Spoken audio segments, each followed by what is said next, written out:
It was the moment staff have been fearing for months. On Saturday night, Galesburg Cottage Hospital's CEO and owner, Dr. Sanjay Sharma, telling employees all of the hospital's services are now temporarily suspended. The news comes less than 1 week before the hospital was set to lose funding from the Centers for Medicare and Medicaid Services, after government investigators said the situation inside posed risk of serious injury or death to patients and employees. In an email to staff on Saturday night, Dr. Sharma said, in part, while we disagree with the findings and decision, the recent notice from the U.S. Centers for Medicare and Medicaid Services has made it necessary to temporarily suspend all services at Galesburg Cottage Hospital, effective immediately. It ends by saying, we are concerned about the lack of elder psychiatric care and certain other services in the community, which Galesburg Cottage was providing so far.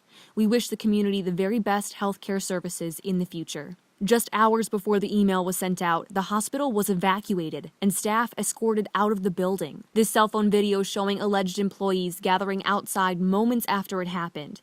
Galesburg police telling News 8 that the owners had received a threatening phone call from an employee. Police also say they checked inside the building and found everything to be safe. After everyone was escorted out, signs were hung up pronouncing the hospital temporarily closed.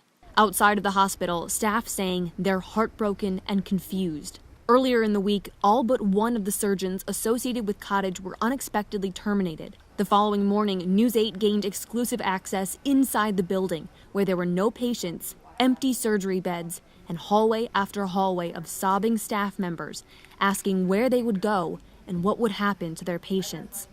At one point, these surgical carts were rolled by, nurses telling News 8 they would never again be used for surgery at Galesburg Cottage Hospital.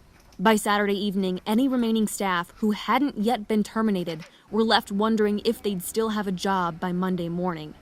And questions are still circulating on when and if staff will be paid for the week of January 3rd. Shelby Kluver, WQAD News 8.